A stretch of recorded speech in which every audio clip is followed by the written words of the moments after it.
I love Sainz and everything, but how much am I going to defend him? Weirdo. Does that mean that now Lando owes Oscar? जो नहीं नहीं James नहीं. Vowels का जो प्यार है वो नकली प्यार है. Why was Max in such a gossipy mode? Hello and welcome to Couple of Corners, where we've just seen the end of the Yeah. Italian Grand Prix, and it was quite an interesting race. Slightly boring, but it was not bad. It was a clean sweep. Why would you say it was boring? Like, it wasn't boring. You know what it was? What it reminded me of? What? 2023 Verstappen. Verstappen. Because once again, Verstappen won the race easily, followed by Lando and Piastri. Although it could have switched, but we'll get to that in a bit. So, your thoughts on the race? You say that the race wasn't boring. Why? It wasn't very boring. Like, I've seen really boring races where I've like dozed Agreed. off and Agreed. like, I've literally walked into the kitchen saying like, ye ho kya raha hai, ghum hi rahe hain, right? You did go into the kitchen No, I did for not. some delicious dinner that I'm gonna get. My wife is the best. So, a quick recap of the race. Like I said, we had Verstappen winning, followed by Lando and then Oscar, then followed by Leclerc in the Ferrari. Yeah. Which is a little surprising considering how strong Ferrari were during the free practice. Exactly. Right? Even Williams was doing pretty well during the free practice, and somehow during qualifying they just lost pace. Although to be fair, Leclerc did do a very good qualifying lap. It was just, well, Verstappen and McLaren who were just that fast. And I am just surprised by that straight line speed of that Red Bull. Yeah. Only Verstappen's. I don't know what tweak they made. Yeah. It was just, and he made the record for the fastest lap in Formula One history. Yeah. So that's that. What's a little ironic is like, as in it literally was a Red Bull burger, if you see, right? Like Verstappen on top and Tsunoda right at the bottom. Like, yes, a Red Bull burger. It gives you wings. Coming back to Verstappen and the speed, right? Like, I don't know what tweaks they made to that car for qualifying, because that thing was just flying down Monza. And we know that Monza is a very straight line, like the speed is, Monza is all about speed, right? It's the temple of speed. Exactly. 11 corners, most of the time it's just you're just hammering it down. And I don't know, the weight loss was Verstappen so good, or they had the right wing, it was just flying down. Oh, it was just Verstappen.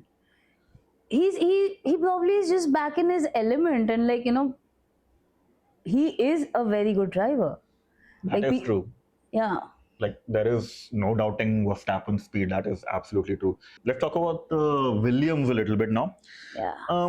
What is going on at Williams? I can't figure it out. No idea. Like, they have such good speed, and then they just see. Like last week, I was all about like, as in defending Carlos Sainz and everything. I don't know what he did there with Oliver Bearman. I don't know. Like, he is, but between the two of them, I felt Sainz was a rookie driver. That's what he behaved like on the which is track. True. Like, I think Bearman got the penalty. Yeah, he got the penalty. But I don't see it that way because, Sainz was ahead of the corner. But at the same time, you need to understand that he will come into you because you've just overtaken him. He doesn't have the space to brake, so he will crash into you. It was a very rookie mistake. He should have given the space, and Sainz would have been through easily. Yeah. I don't know why he made that move. He should have waited if possible, or because let's be real here, the Haas isn't as fast as the Williams. Albon showed it again once again.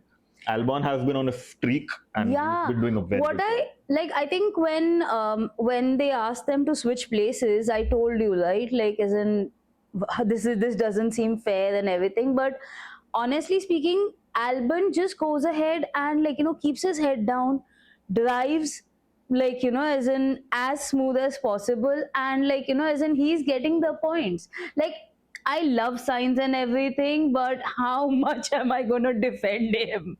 Like, I still love him, but galti hai to hai.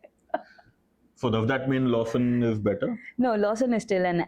Speaking of Lawson, he made a really dumb move once again on Tsunoda. Yeah. Again, same. I think the same corner. Same corner. Again, he gave the place back right where it's due, but again, it wasn't needed.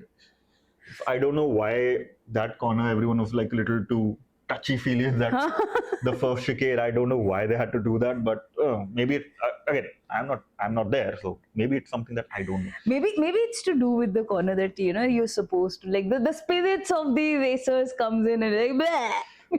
Maybe. Then of course we had Hulkenberg. Although Bortoleto had a good race, kept his nose clean. Yeah. And although I feel bad for Hulkenberg, like he retired during the formation lap. He didn't sound. Okay. Did you hear that radio? Like, really? Are we? He sounded slightly excited. Like, maybe it's just me, but he sounded slightly excited that they were retiring the car. Maybe he wants to go home or something. Like Germany isn't that far from Italy, right? Maybe just like, हाँ भाई bye, Tata, take care. मैं जा रहा हूँ घर. Metro पकड़ के घर निकल. Local जा रही है, local पकड़ के भाई. I don't know, like maybe that's the case, but great to Bortoleto as well. Yeah. Done a very good race. Yeah, he considering a bad race. Speaking of rookies again, Alonso. Poorish race for Alonso and Hajar. Yeah. Especially considering the man was in podium last time, Hajar. And I think this time he came 10th, if I'm not wrong. Yeah. 10th or 11th. 10th. Yeah. He came 10th, so could have done better. But to be fair, the V-carbs just weren't. Yeah, but at least he scored some points, right? Some points. Fair enough. At least one driver is getting in the points. Fair.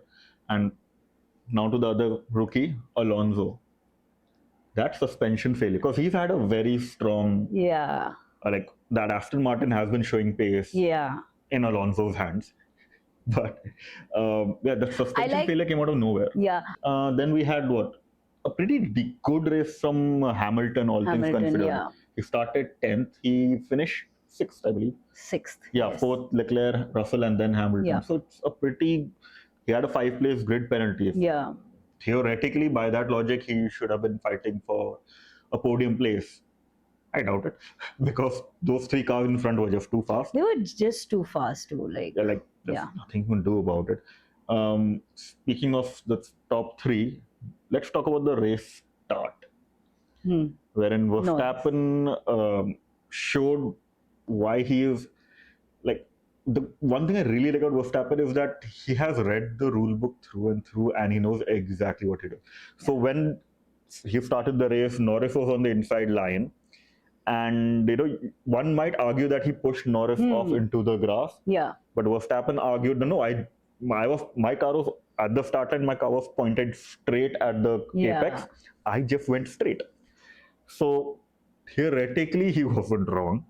He kept the lead, but then I think he was told to give the place back, which he did. And credit to Norris. Norris kind of learned his lesson, and that overtake that he made. Oh yes, that whole swap was so beautiful to look at. If you don't realize, what Verstappen tried to do was Verstappen tried to give him space to overtake, but Verstappen chose to keep on the inside line. So if Norris remained unaware, as soon as Norris would take the lead, technically Verstappen gave the place back, and Verstappen, because he's on the inside line, would bomb down the corner and take the lead from Verstappen once again. What Norris did was really smart. Norris, as soon as he got in front of Verstappen, he immediately cut in front of Verstappen. So he had the inside line, which I'm sure Verstappen either was a little annoyed by, or he was quite proud of his friend. But yeah, it was a very good move. Yeah. And then by the second lap, I think then Verstappen pulled a Verstappen on Norris, wherein he was like, if you're gonna go through with this same corner, first turn, we will crash. And I think Verstappen knew exactly what he was doing, because Lando could not afford another DNF. So Lando braked and Verstappen went through, and in the end, won with a comfortable margin. Yeah, exactly. There was unless there was a safety car, or because that's what McLaren hoped this for, right? race did not have a safety car. Yes. I'm so glad there wasn't any safety car because उस Mercedes को कौन देखना चाहता है? It's a good car. I It's still don't a very know. good car.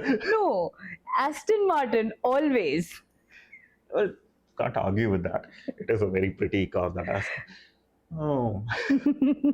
But yeah, like I said, I'm not watching the race for the safety car. I do. Weirdo. Okay. See, you are here for the cars and the machinery. I am here for the men and the safety car. Yes. A proper drama queen. Grey's Anatomy laga do bas. Speaking of Grey's Anatomy and good operations, again that move by the smooth operator have you made a very valid point on Sainz in the sense that I don't know what's wrong with him in the sense that he's been driving like a rookie. Like the first spin in Australia, then there was the multiple crashes, the poor showings. You think he was doing a little too much social media work for the Williams team and not enough time in the simulator? Possible. Because like in Ferrari, I think like I'm sure they had because Sainz's social media game has drastically changed since he left Ferrari, right? Back in the day, it was very controlled and as in it was managed pretty well, but there's just too much, and I get it, as in he knows that his presence needs to be established now that he's not gonna be on the podium more often, right? The podium rates have dropped drastically since Ferrari, which was zero. Yeah, exactly, right? Which shut up. which was expected, but sometimes I do feel that the social media is happening way too much, and as in he's just got 16 points, and what, we have another 9 races left. 8 After this 8 or 9 races, and as in Albon has been doing much better. I don't know what confidence Albon has got after Sainz. I just feel ki Sainz gets all this knowledge from Ferrari, dumps it on the team, and uska fayda sirf Albon ko ho raha hai, because Sainz is way too busy to go ahead and as in utilize those tips and tricks and everything that he's gone ahead and dumped on the team. You think there is like a conspiracy within Williams to like science को use कर रहे फिर उसे ठुकरा देंगे? नहीं जो नहीं जेम्स नहीं वाउल्स का जो प्यार है वो नकली प्यार है. नहीं. So what I feel is that Albon knows very well that as in he knew that if Sainz is coming in, he's automatically going to be the number 2 driver, right? Because of Sainz ka past. Albon is really pushing and trying really hard to go ahead and let's be get real. that Albon number 1 is position. The number 1 driver. Right now, at least. Right now. But no, I'm talking about when Sainz was coming in, right? True, everybody, we all assumed that okay, Sainz was going to be their number 1 driver, Albon is going to be the number 2 driver. But then Albon, credit where it's due, he went ahead and pushed himself to an extent where he's now, based on the points, he is the number 1 driver for Williams right now. And आज के race में भी when that swap position happened, somewhere I feel that doesn't make sense, right? They are prioritizing. I don't know why that swap happened, but they are prioritizing Albon over Sainz. Again, we don't know what's happening within the team. Yeah. We don't know what's the plan that James Walls has for the team. Speaking of team plans, let's talk about the big news, the big talking point of the race towards the end, when McLaren finally decides let's get a pit stop, and they're switching to softs. Yeah. Piastri goes in. Piastri's number 3 at this point. Piastri goes in for his pit stop, gets his pit, and goes out. No problem at all. Lando goes in. No, but I'll pause you there. The team did go ahead and give Lando the option for the first pit stop. He went ahead and chose let the other guy go, and then as in I will come in, right? Yeah. So again, there was nothing wrong with the call. There was nothing wrong from the drivers. They drove as well as they can and will. Yeah. Then Lando came in. Front left tire, wheel gun didn't work as well. 5 second pit stop instead of a usual Yeah. 2.5 to 3 seconds, which cost him a position, and Oscar is now ahead of him. So for afterwards, team orders come in, and Oscar is told to give the Yeah. position back to Lando. It was so And not. I don't know what so to say. here's my take on the whole thing. McLaren, once again, McLaren is trying to play, oh, we are a team so that we, share equal points with both the drivers. Oh, Oscar, you don't need this anyway. You already got plenty of a gap. 2 points gap won't make much of a difference or something. So let Lando through. Oscar obviously wasn't pleased by it. And Oscar said the absolute right thing. He said that, what happened with the wheel gun and all is a Yeah. racing incident. Exactly. Like, why should I give this place back? Things happen. But then he was convinced by the team to give the position back. I think they invoked Budapest. Yeah. Wild draw 4 के जैसे ना card डाल दिया, हाँ, Budapest. And then Oscar gave the place back, which again brings up a problem. See, my issue here has always been this. Oscar's first victory was again gifted to him by Lando. Yeah. Right. And then Budapest, or whatever you want to call it. Now, does that mean that now Lando owes Oscar? Yeah. Right. Now, next time something like this happens, if Lando now gonna give the place back Yeah. to Oscar, what's gonna happen there? Honestly speaking, conspiracy theory, it just feels like, Zach Brown का चहीता तो Lando ही है. Period. And like, today it goes ahead and proves that कि like, oh no, ये हुआ. नहीं, मेरे बेटे को आगे भेजो. No, the whole point is like, I think that's a very good, very believable conspiracy, to be honest. But the fact of the matter remains that what did you gain from this? Because earlier, Lando, obviously, the whole team order didn't happen, Lando was angry. Yeah. He never spoke. He never spoke anything on the radio after the pit after stop. the swap happened. He didn't complain. He was just angry. He never said anything. So initially, Lando was angry. Yeah. Now Lando and Oscar both are angry. They both are angry, and it does go ahead and create a unnecessary rivalry because their points are also so close, na. So it just feels that like now like you said, now Lando owes Oscar a swap, and I don't know how it's gonna play. Yeah, like in the for next example, let's say for the next race, Lando wins the next few races. The battle is tight once again. There's another team mistake, and that swap could decide the title outcome. What are McLaren going to do? So let's be real here. This reeks of McLaren trying to hide its team's faults. Because last time Lando lost because the car broke down. It wasn't Lando's fault. This time again there was a McLaren problem. So who's gonna be? McLaren need to take the blame and go like, yeah, we messed up as a team. I'm sorry. Period. And that's how it works. You can't keep putting these team orders in place hoping that, oh no, we are so equal, we don't want to piss off any of our drivers. That's not how things work, and that is not how it should work. I'm all for team orders. Like, I'm like, team orders make sense. But this is getting ridiculous now. Yeah. Wherein like this is manipulating team results. If you exactly. Way. So yeah, like that's my take on it, and I would love to hear what you guys have to say. I think I'm missing any other key. Why was Max in such a gossipy mode? Like, I loved that radio where he was like, as in, did they swap?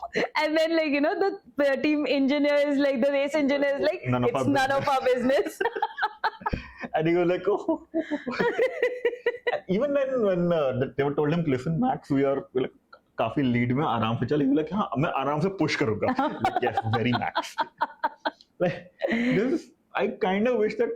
So when the whole they showed the podium celebration, the three of them in the cool down room with Max and Lando, I was kind of hoping that Max would go and go like, "Arey Piastri, you came second, no?" Like, no, I came third. अरे तू तो second था, third कैसे आ गया? Max is very capable of doing that. I know, and I wanted to. Like, unfortunately, Max is also a professional. Nico Rosberg hota to wo kar deta. I wanted Nico Rosberg in that room at that particular point of time. But theek hai, I think, yeah, like it happened. We'll see where this goes. Up next is Baku. Yeah. And credit to the Italian fans, man. They had so much Oh fun. my god, yeah. And Like Monza is all about the tifosis. they're like, those guys are having fun. They do the whole track invasion. Yeah. They have fun. It's like even during Max's Dutch Exactly, national anthem. they were Like they're like do do do do. Max Verstappen. Yes. So yeah, it was nice, It good, was a nice fun race. Yeah. Are you missing any key points? No, I think we've I think covered. we've covered most of it. Yes. If we did miss anything, do put a comment down there below, and we'll be Yes. more than happy to talk about it. Thank you so much for tuning in to Couple of Corners. Do remember to follow us on Instagram and YouTube. Anything to add to that? No, thank you so much. We have a break next week from the Yes. race. So we'll see you again from this couch on the 21st. Oh, yeah, we have Baku coming up, so we'll see you there. Bye-bye.